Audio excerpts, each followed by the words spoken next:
to the show.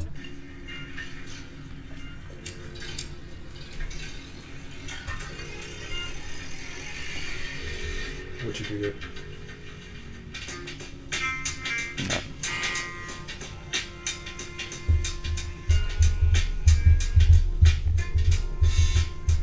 What's up, everybody? Welcome back to the Infusion Breakdown Show. As always, it's your boy Joshua Freeman. To my left, I got Mr. Brian Carey. To my right, I got Mr. Desmond Tillman.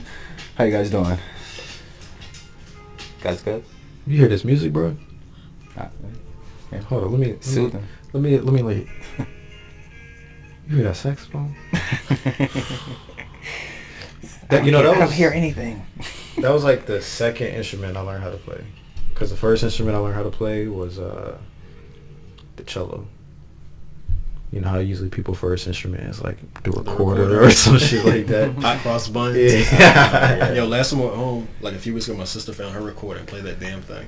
Oh my Off god. key. Nah, my first instrument was a cello. I played that like 4th and 5th grade. Then 6th grade I didn't play an instrument because I didn't want to carry it. Like I had to actually like carry my cello on the bus every day. So carrying that big ass instrument on a bus made me not want to carry like a instrument for a while. So then I didn't go into band 6th grade, and like 4 months into the year I was like, damn, I really miss playing music.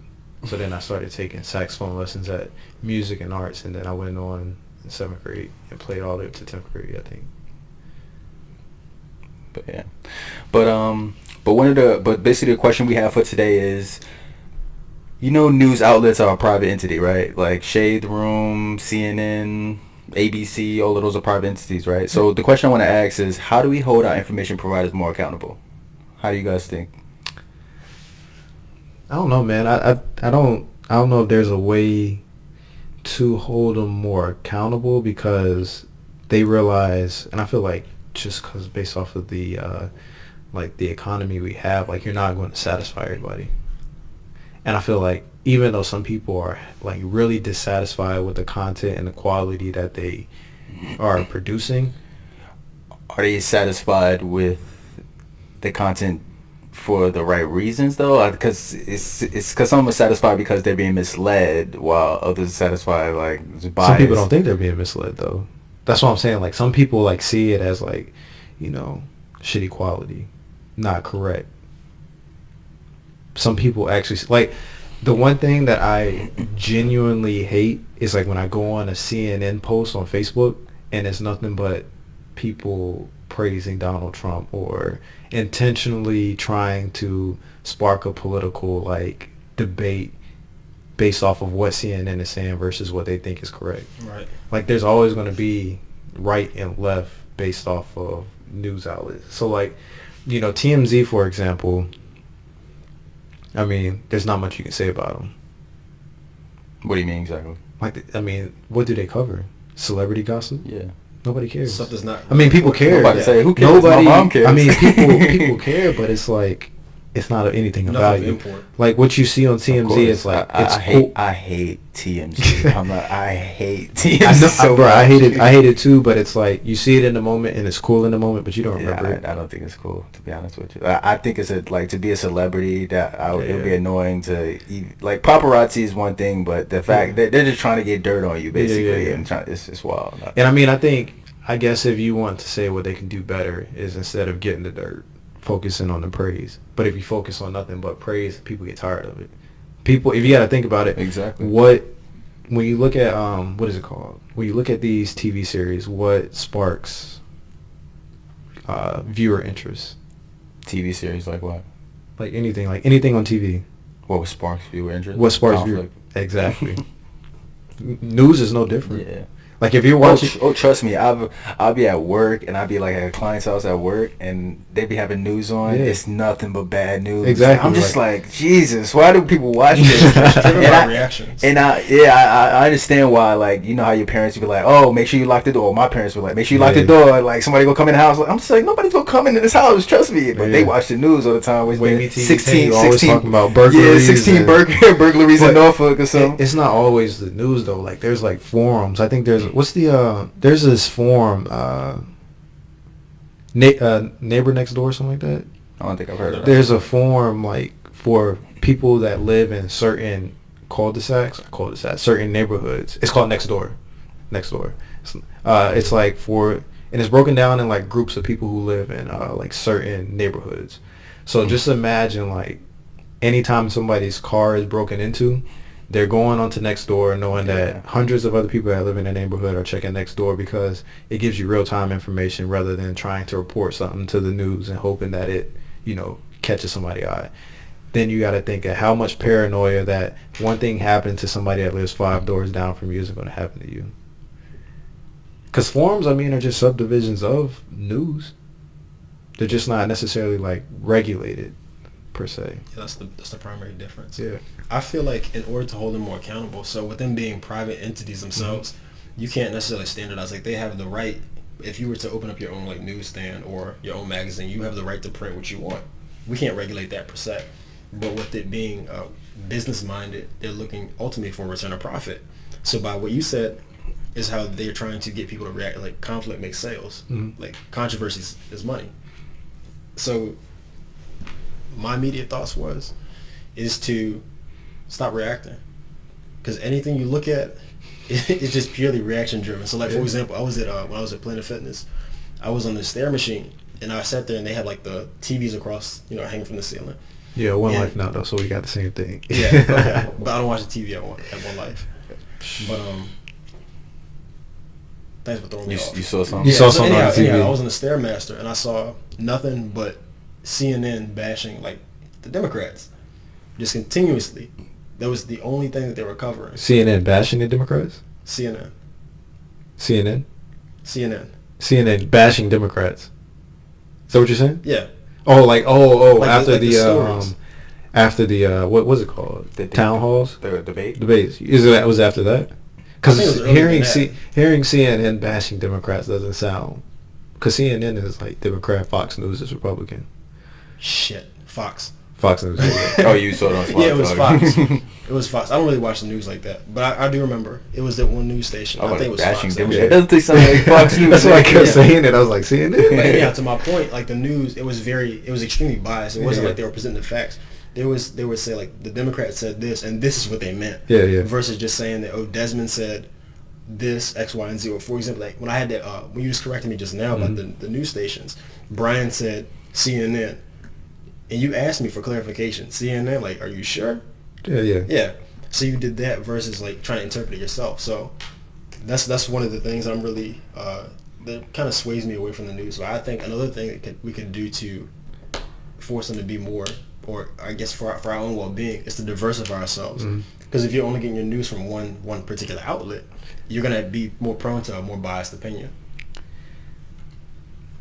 Oh, you said don't react. Like where are they supposed to get the news from if they don't like look at the news, basically, if that's what you mean as far as don't react. I didn't say don't watch it and don't be educated and informed. That's not what I'm saying whatsoever. So you watch it but don't accept any information? Is that I'm what not saying that either. I'm just saying like don't go overboard, for example, because the stories they're like you said they're looking for controversy. That's extremely difficult to do though. Out. Not go overboard with a story on the news. Are you saying don't go overboard for the viewer or don't go overboard for the producer? As a viewer. Okay. Like don't like, take the information and be like take the information with a grain of salt and evaluate yourself. But a lot of people that's how they feel like this is the only source of information, so they're not going to just take it with a grain of salt. If they see like 16 burglaries going running off of it, like they definitely going to lock their door. That's my second point. So when you tell me something, or if I come across a fact, most times if it's something that I find interesting, I'll go and look for evidence both for and against and come to my own conclusion. So if you say that, for example, there's 16 burglaries every day in Norfolk, so I might look at, okay, how many people live in Norfolk? What's the size of the area and things like that, and then kind of put it in more of a perspective. Do you usually the initial fact for using that example, like if you was to see a story like that on the news, how long after you seeing that story would you go and do that research? As soon as possible. Hopefully. As soon as possible. What? I don't do no research. Are you saying you personally? Yeah, like me personally, like I'm not gonna say that I'm educated enough to like see society for what it is, but a lot of the stuff I see on the news is just like Okay. That's what I was saying. People Okay. people don't do what you do. They're gonna Yeah, take yeah. out. They're not gonna do Like research. people are like, on it. okay, like I mean, just, a lot of people saying, don't have time to do Exactly. Just saying that research. that there are some people that aren't like me doesn't discredit the fact that there are. Like, Yeah, but I mean, if you, Yeah. I mean, Brian Carey is a rare breed. But, If we being like, honest, people. seriously, like, this is the same argument you use for just about every discussion we have. It's like, all right, well, it's just you. I No, know, because you guys are But- looking at it through one lens. I just want you guys to look at it through how I've either done about that. majority of people think. I get what you're saying though. Like, say for example, the Joe Biden incident where he was like poor kids can be like rich white kids or something like that. Poor He- kids can be a smart or ass, smart ass rich white kids. yeah. Like, people are gonna just take that and then just do everything to say like, oh, this is what he meant, or this is what he didn't mean, or now Joe Biden showing like he really is internally racist, rather than just realizing that like shit happens, mistakes happen.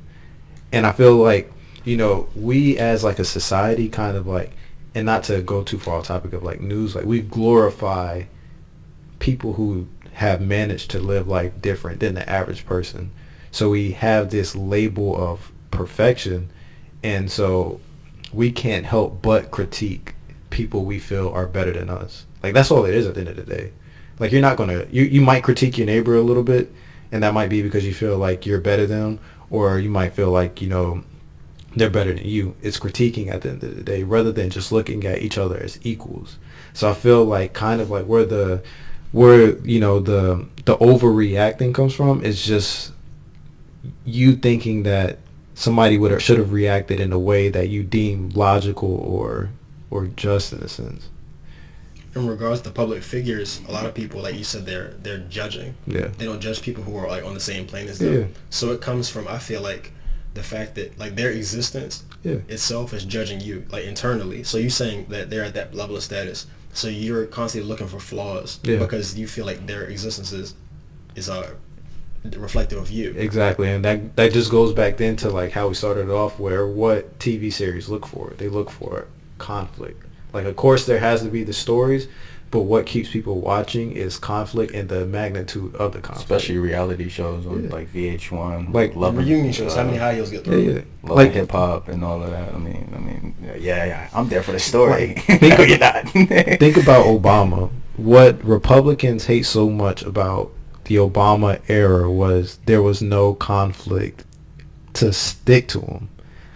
Think about it. Like, there wasn't a scandal.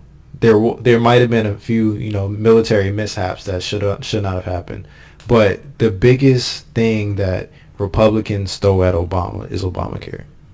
That's all you have. Like, nobody glorifies Obama for killing Osama, like, essentially giving the order to kill Osama bin Laden. Mm-hmm. They always look for Obamacare and how it was a disaster for the economy. But there's not a real character flaw that they're actually paying on. Exactly. His ethics or his standards. Exactly. And then think about, like, I'm not going to lie to you, I can't think of any time when I was really, really in love with political science that I saw Obama in the news.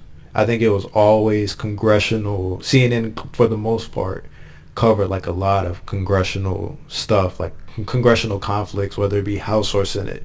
And it's like now, every single day, whether it's news or USA Today, it's something about Donald Trump. Mm-hmm. Conflict keeps people interested. Like, you have people that don't know anything about government, can probably barely tell you the 3 branches of government and how they function, but they're going to tell you everything that's right about Donald Trump and everything that is wrong with how we view Donald Trump, because conflict sells at the end of the day. Conflict, like it or not, I think CNN is probably experiencing the most amount of viewership with Donald Trump being in office. I wouldn't doubt it. But at the same time, like, they still have to pander to their political fan base. And I feel like, if we're talking about accountability, I think it's really hard to do that at the same time. Because for me, it was like, I love politics. But then it was like, as I watched CNN and then I watched Fox News just completely separate when Donald Trump got elected, it was like, it's not worth it. Like, you have some genuinely good people that are on both sides of the spectrum that get torn between party loyalty. And that's not the news network's fault. That's not, their fault. That's just humans and society of what we want. And I mean, I'm not gonna lie, like politics have been more interesting now, even though I don't watch it, because there is a bigger divide between left and right. Like Obama was left, but he could get a little bit in the middle. So it was like, okay, we're acting as a society should. You're covering society as it needs to be covered.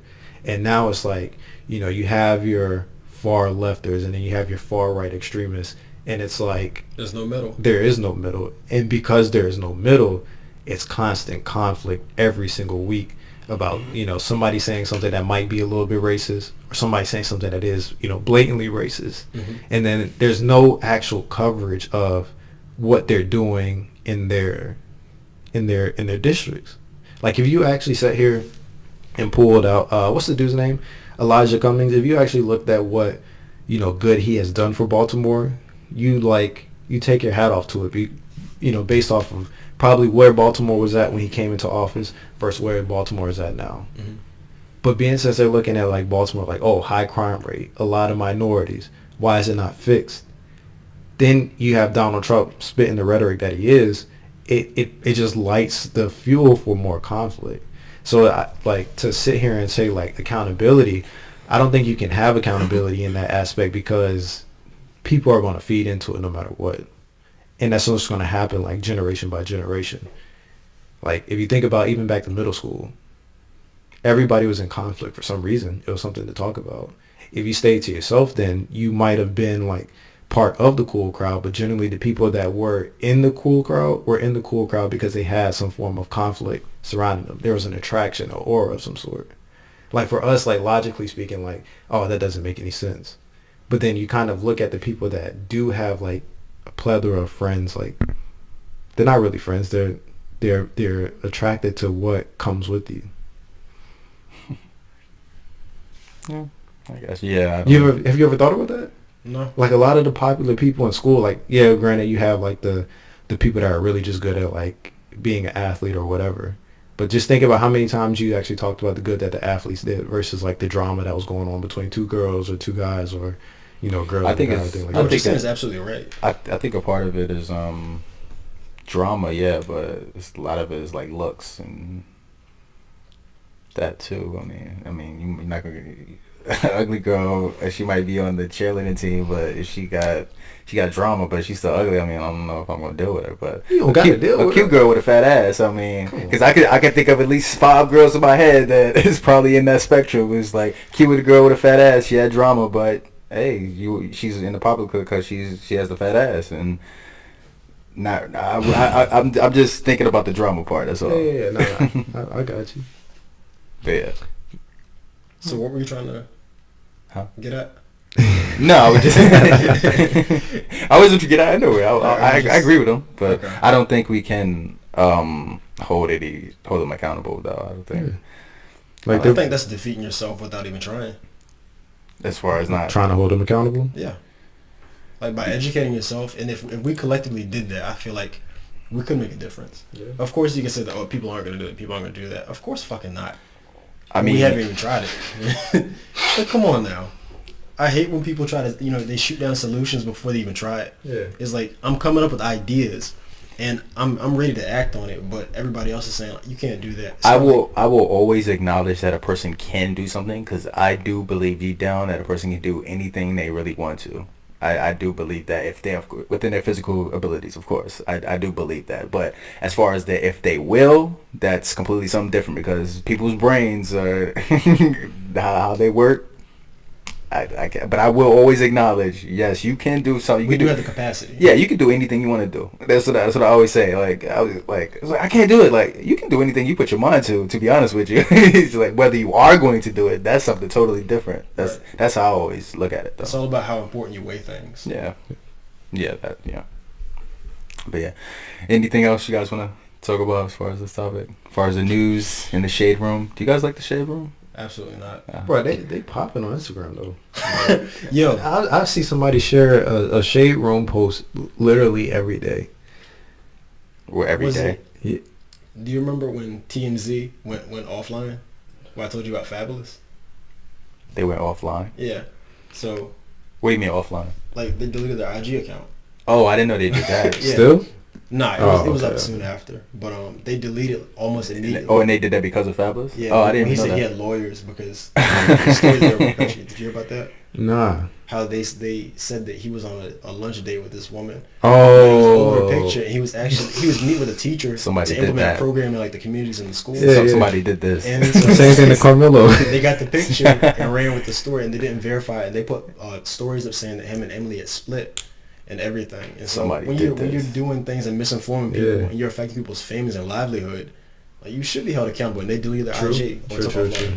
I mean, the way I look at that stuff though, it's like it's none of my business. It's not. It's none of my damn business. It's not our business at the same time though, but TMZ is doing that. So per se, like I might not necessarily care about what's going on, but it's still, you can still acknowledge that's wrong. They shouldn't be doing it. You know who does a really good job of displaying like good information all the time? Who? ESPN. Why you say that?